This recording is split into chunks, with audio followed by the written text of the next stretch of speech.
마태복음 1장 18절에서 25절까지 말씀 한 절씩 교독하겠습니다. 18절 말씀을 먼저 봉독합니다. 예수 그리스도의 태어나심은 이러하다. 그의 어머니 마리아가 요셉과 약혼하고 나서 같이 살기 전에 마리아가 성령으로 잉태한 사실이 드러났다.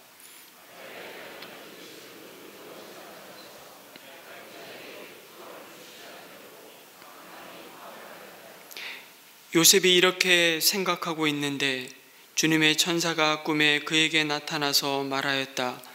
다윗의 자손 요셉아, 두려워하지 말고 마리아를 내 아내로 맞아들여라. 그 태중에 있는 아기는 성령으로 말미암은 것이다.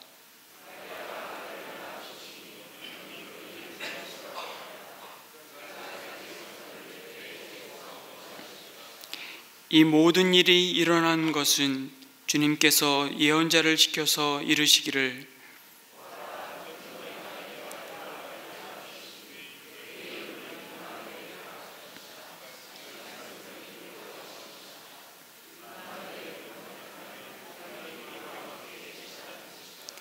요셉은 잠에서 깨어 일어나서 주님의 천사가 말한 대로 마리아를 아내로 맞아들였다. 그러나 아들을 낳을 때까지는 아내와 잠자리를 같이 하지 않았다. 아들이 태어나니 요셉은 그 이름을 예수라고 하였다. 아멘.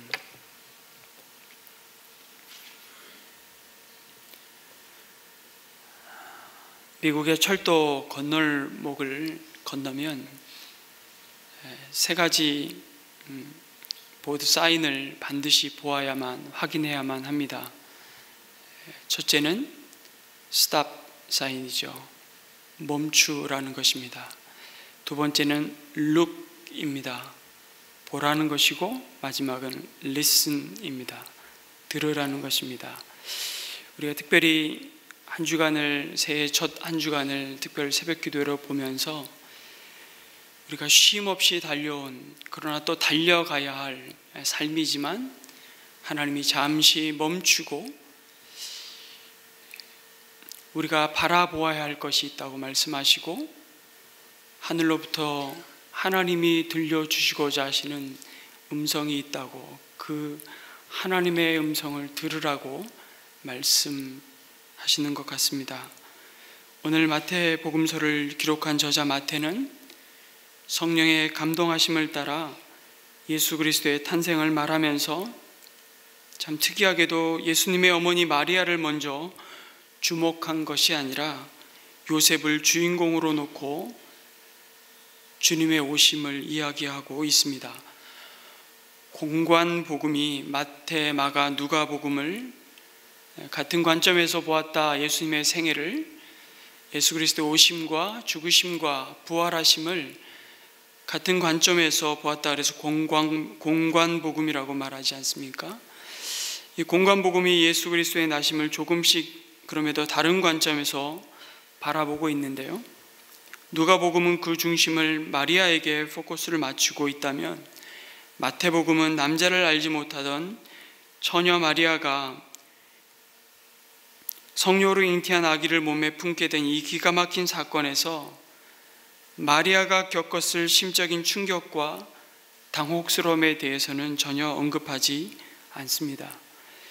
그보다는 그 마리아를 아내로 맞이할 꿈에 부풀어 있을 요셉이 어느 날 갑자기 약혼한 마리아가 아기를 잉태했다는 정천벽력 같은 소식을 접하고 그가 이 사건을 어떻게 바라보고 반응하는지 그 요셉의 모습에 주목합니다. 요셉이 이 소식을 어떻게 알게 되었는지, 마리아에게 직접 그 이야기를 전달받았는지, 아니면 그 마리아의 부모를 통해서 혹은 그 가문의 누군가를 통해서 전달받았는지는 말해주고 있지 않습니다. 중요한 것은 그에게 찾아오셔서 친히 하나님의 계획과 일하심을 드러내시고 이 모든 일의 의미가 무엇인지를 소상히 말씀하시는 하나님의 섭리를 주목하여 보라고 말씀하십니다. 오늘 말씀해 보니까 마리아의 남편 요셉을 의로운 사람이라고 말씀합니다.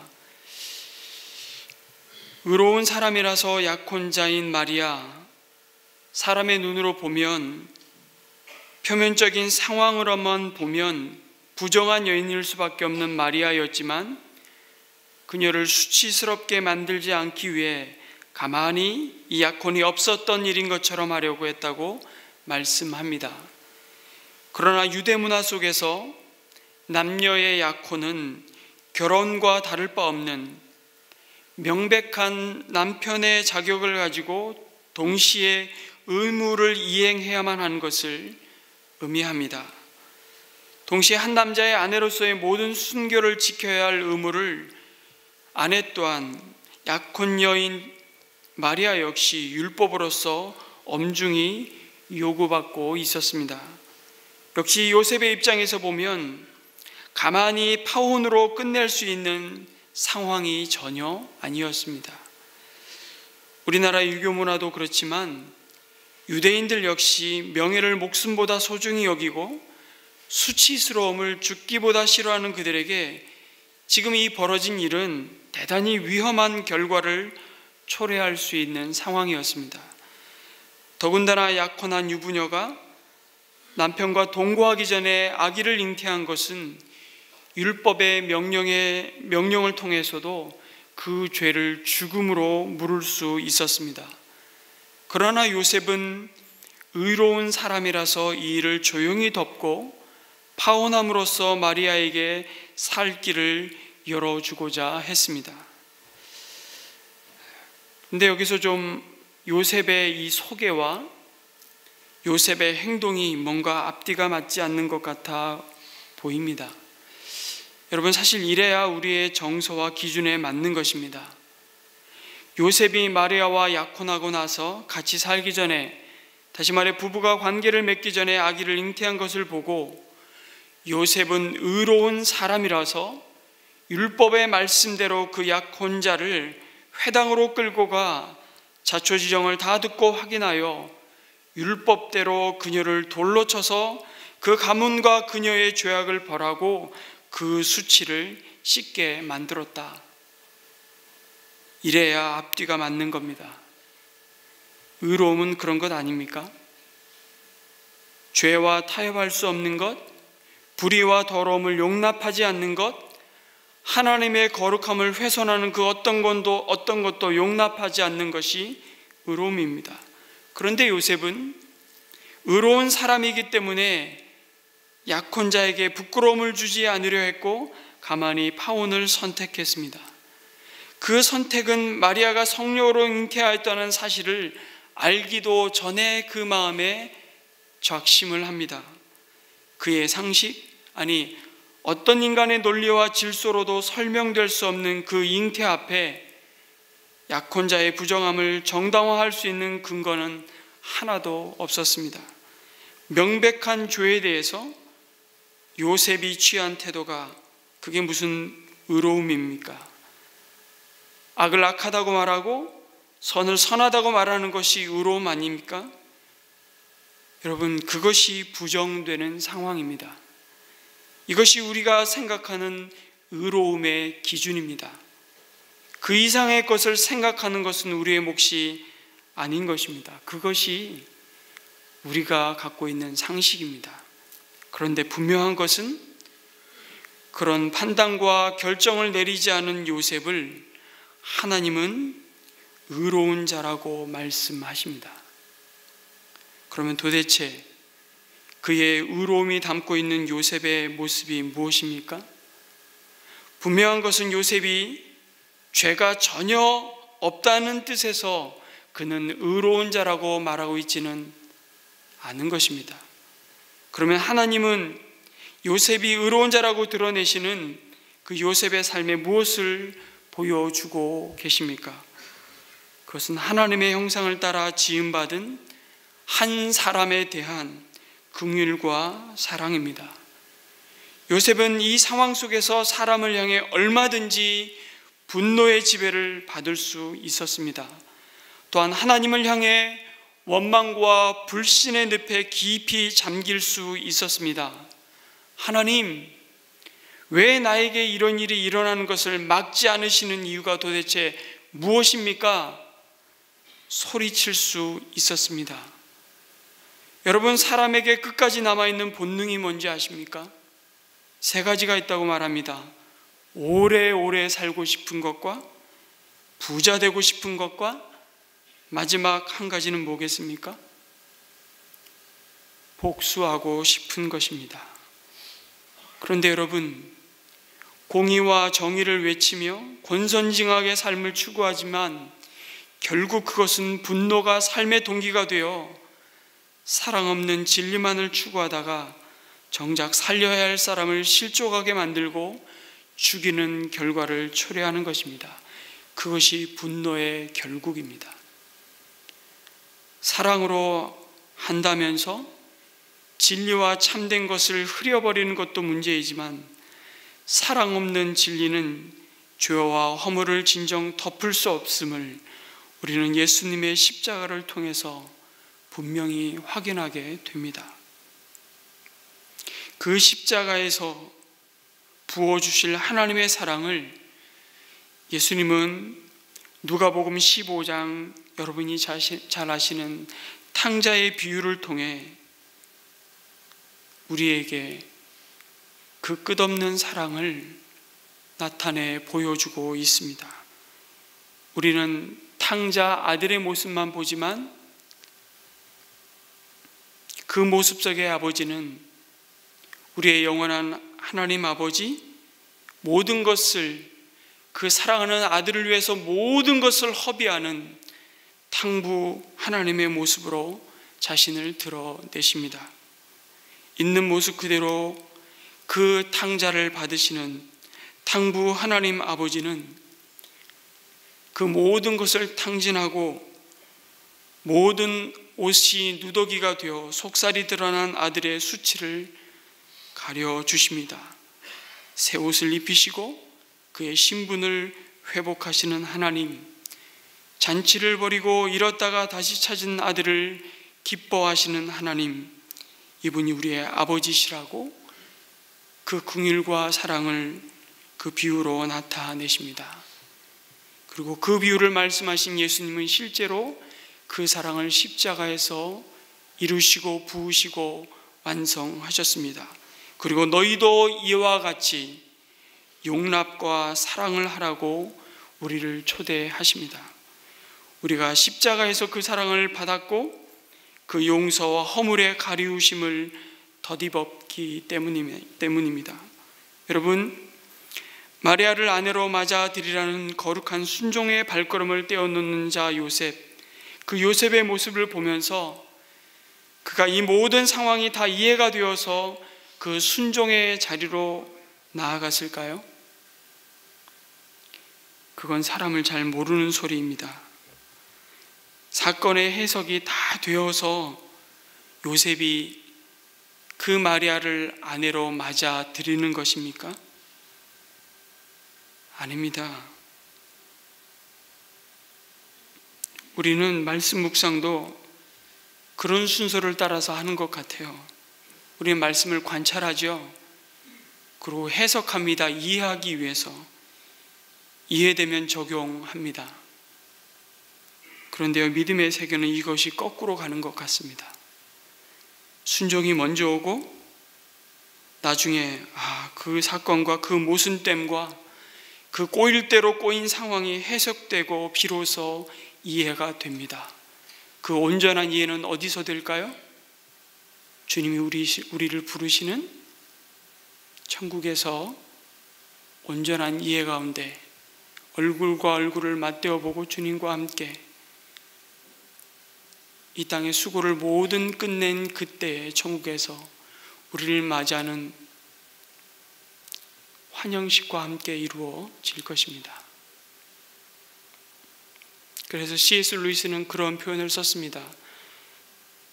우리가 천국에 들어가서 가장 먼저 하는, 우리 입에서 나오는 탄식이 있다면 무슨 말일까? C.S. 루이스는 이렇게 표현했습니다.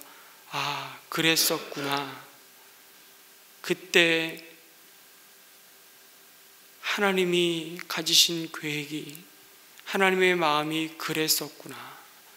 그것이 천국에서 우리가 처음으로 내뱉는 탄식의 소리, 기쁨의 소리라고 C.S. 루이스는 고백했습니다. 동의하지 않을 수 없습니다. 우리가 다 망쳐놓은 것을 하나님이 이 보잘것없는 자의 작은 수고와 섬김과 순종을 통해 하나님의 하나님 되심을 나타내시고 구원을 이루셨구나 라는 고백인 것입니다. 여러분, 만약 요셉이 잠에서 깨어 일어나 주님의 천사가 말한 대로 마리아를 아내로 맞아들였다가 아니라 참 이 꿈도 참 개꿈이네, 지금 장난하나? 내가 얼마나 이 약혼이 억울하고 분통이 터지면 내가 이런 쓰잘데기 없는 꿈을 꿨구나, 그렇게 하고 마리아 데려오기를 거부했다면 여러분 어떤 일이 벌어졌을까요? 가정입니다만 물론 하나님은 분명 다윗의 자손 가운데 다른 누군가를 통해 이 일을 이루셨을 것입니다. 그것은 이미 아브라함에게 약속한 주님의 언약이기 때문에 그렇습니다. 그러나 요셉은 우리 믿음의 기억 속에 그 흔적을 찾아볼 수 없었을 것입니다. 요셉은 천사를 통해 말씀하시는 하나님의 마음을 허튼 소리로, 허튼 꿈으로 받지 않고 마리아를 맞아들이는 거룩한 순종의 발걸음을 옮겨 놓습니다. 요셉은 천사의 말을 듣고 난 후 누워있던 그 자리에서 일어나서 당장 마리아를 데리고 왔습니다. 그는 아직 자기에게 성령으로의 잉태가 이해되지 않는다면서 그것이 다 이해되고 설득이 된 후에 마리아를 데려오든지 말든지 하겠다고 하나님 앞에 반항하지 않았습니다. 사실 그는 아무것도 제대로 이해되는 것이 없었을 것입니다. 오히려 그는 하나님께 항의할 수도 있었을 것입니다. 왜 하나님께서는 조용한 나의 가정에 침범하셔서 모든 미래의 행복을 빼앗아 가시느냐고 항의할 수도 있었습니다. 왜 다른 집을 사용하시지 않고 하필 우리 집이냐고 불평할 수도, 분노할 수도 있었을 것입니다. 그러나 그는 그런 식으로 반응하지 않았습니다. 바로 그 자리에서 일어나서 아무런 조건 없이 마리아를 데리고 왔고 또 마리아가 아이를 낳을 때까지 동침하지 않았다고 분명히 밝히고 있습니다. 어떻게 그가 여자의 몸 안에 계신 하나님을 이해할 수 있었겠습니까? 그러나 그는 하나님을 이해하려고 하지 않았습니다. 이해해야만 순종하겠다고 버티지 않았습니다. 그냥 하나님의 선한 뜻을 인정하고 순종했습니다. 우리는 하나님의 생각이 내 생각과 다르고 하나님의 길은 내 길과 다르다는 것을 인정해야 합니다. 만일 우리가 하나님께서 내 생각대로 움직여야 하고 내 방식대로, 내 삶의 방법대로 일하셔야 한다면, 그렇게 생각한다면 우리는 하나님을 믿는 것이 아닙니다. 그러면 도대체 우리가 그 하나님 앞에 할 수 있는 것이 무엇이냐고 우리는 질문할 것입니다. 그러나 내가 선하다고 생각하는데 그 길이 막힐 때 나는 나의 생각과 나의 계획과 다르지만 가장 선하시고 옳으신 하나님의 뜻이 있다는 것을 인정하시는 저와 여러분이 되시기를 소원합니다. 수치문화, 불명예와 무능력이 가장 죄악시되는 문화 속에서 그 수치를 두려워하지 않고 기꺼이 떠안고 순종의 길을 갔던 요셉의 태도를 하나님은 의로운 자라는 말로 비로소 해석해 주고 계신 것입니다. 요셉은 그에게 익숙한, 아니 그가 당연히 주장할 수 있고 정당하다고 말할 수 있는 상식과 그 익숙함에 정주하지 않고 기꺼이 말씀하시는 하나님을 신뢰하고 다 이해되지 않지만 온전히 해석되지 않지만 그에게 닥친 풍랑의 사건 속으로 그와 함께 하시는 하나님과 함께 들어갑니다. 이것이 구원의 역사를 여는 위대한 순종이라고 오늘 말씀하십니다. 성도 여러분, 하늘에 계신 하나님이 이 땅에 사람의 몸을 입고 오시는 과정을 우리는 전능하신 하나님이시니까 뭔들 못하시겠어, 그렇게 쉽게 바라보아서는 안 됩니다. 그 과정에서 우리가 주목해야 할 것이 있다면 하나님은 마리아의 믿음을 통해서 일하셨다는 것입니다. 하나님이 가브리엘 천사를 통해 내 몸에서 구원자가 성령으로 잉태되어 태어나실 것을 말씀하여 주실 때 마리아는 주여 나는 주의 계집종이오니 주의 뜻대로 하옵소서라는 믿음의 고백을 받으시고 그 믿음의 은혜를 베푸셨습니다. 그리고 그 믿음대로 이 땅에 하나님의 나라가 임하는 가장 결정적인 통로로 그의 인생을 사용하셨습니다. 동시에 하나님은 마리아를 아내로 맞아들이라는 하나님의 말씀에 요셉의 거룩한 순종을 사용하셨습니다. 분노와 원망과 상처와 두려움으로 주어진 삶의 몫을 끝낼 수도 있었던 요셉이었습니다. 사랑과 긍휼을 잃어버린 맹목적인 율법의 적용으로 생명이 아닌 죽음만이 가득한 세상을 만들 수 있었던 요셉이 그 모든 권리와 명분을 내려놓고 하나님의 말씀에 귀를 기울이고 그 시대의 상식과 질서를 초월해서 역사하시는 하나님께 그의 삶을 온전히 맡기고 그의 믿음의 순종을 드렸을 때 하나님은 그를 사용하셔서 마침내 이 땅에 자기 백성을 그들의 죄에서 구원하실 예수 그리스도를 오게 하셨습니다. 이 두 사람이 간 길은 결코 쉬운 길이 아니었습니다. 그것은 좁은 길이었고 그 길은 자신을 부인하는 길이었습니다. 그 길 위에 놓인 믿음의 순종이 이 땅에 우리와 함께 하시는 하나님 임마누엘의 영광을 누리게 하시는 구원의 길을 열게 하셨습니다. 그 순종이 우리가 이 땅에서 겪는 모든 문제와 사망의 어둠을 몰아내는 십자가 복음의 소식을 능력 있게 증거하시는 하나님의 역사를 만들어 갔습니다. 그리고 그 역사를 오늘 우리의 작은 순종을 통해 다 이해되지 않지만, 다 헤아릴 수 없지만, 다 받아들일 수 없지만 그 말씀의 작은 순종과 섬김을 통해 그 구원의 이야기를 오늘도 우리의 삶을 통해 이루어 가시겠다고 말씀해 주십니다. 그 약속의 말씀을 붙잡고 우리가 이 아침 하나님 앞에 기도했으면 좋겠습니다. 같이 기도하겠습니다.